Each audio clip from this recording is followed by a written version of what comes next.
কিরিটেশ্বরী মন্দির হল হিন্দু ধর্মের শাক্ত মতের পবিত্র তীর্থ শক্তিপীঠগুলির অন্যতম।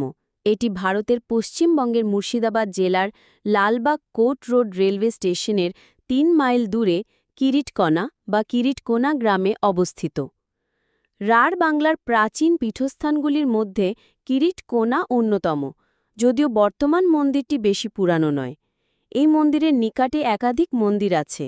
তান্ত্রিক মতে এখানে দেবী দাক্ষায়ণী সতীর কিরিট অর্থাৎ মুকুটের কণা পতিত হয়েছিল।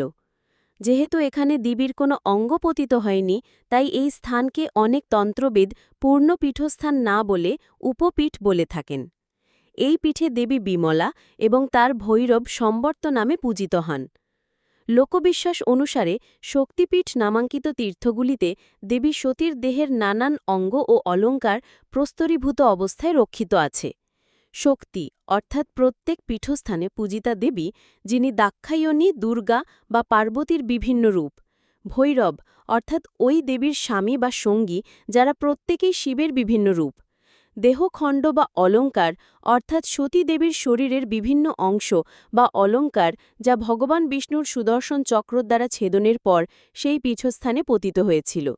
সাধারণত ৫১টি শক্তিপীঠের কথা বলা হয়ে থাকলেও শাস্ত্রভেদে পীঠের সংখ্যা ও অবস্থান নিয়ে মতভেদ আছে। শাক্ত ধর্মে এই স্থান একটি প্রাচীন মহাপীঠ হিসেবে প্রসিদ্ধ। পাঠান মুঘল শাসনকালেও এই স্থানের খ্যাতি ছিল।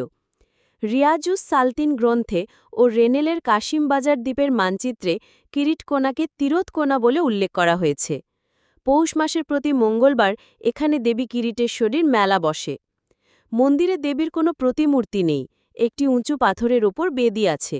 এই বেদির ওপর আরেকটি ছোট বেদি আছে, যা দেবীর কিরিট বলে পূজা করা হয়। কিরিটেশ্বরী মন্দিরের চারিদিকে অনেক ছোট ছোট মন্দির আছে।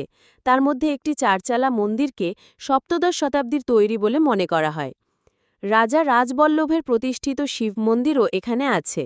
গ্রামের মধ্যে গুপ্তমঠ নামে এক নতুন মন্দিরে কিরিটেশ্বরীর পূজার ব্যবস্থা আছে।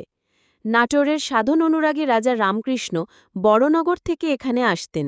এখনও মন্দির প্রাঙ্গণে দুটি পাথরখণ্ড দেখা যায়, যার ওপর বসে রাজা রামকৃষ্ণ সাধনা করতেন। কথিত আছে, মুর্শিদাবাদের নবাব মীর জাফর আলী খান কুষ্ঠরোগগ্রস্ত হলে শেষ জীবনে তার হিন্দু দেওয়ানের পরামর্শ অনুযায়ী কিরিটেশ্বরী দেবীর চরণামৃত পান করার ইচ্ছা প্রকাশ করেছিলেন। অনেকের মতে দেবীর ভৈরব সম্বর্ত বলে যে মূর্তিটি পূজা করা হয়, সেটি আসলে একটি বুদ্ধ মূর্তি, যা মূর্তি রাঢ়ের এই অঞ্চলের সঙ্গে বৌদ্ধ সংস্কৃতির পরিচয় দেয়।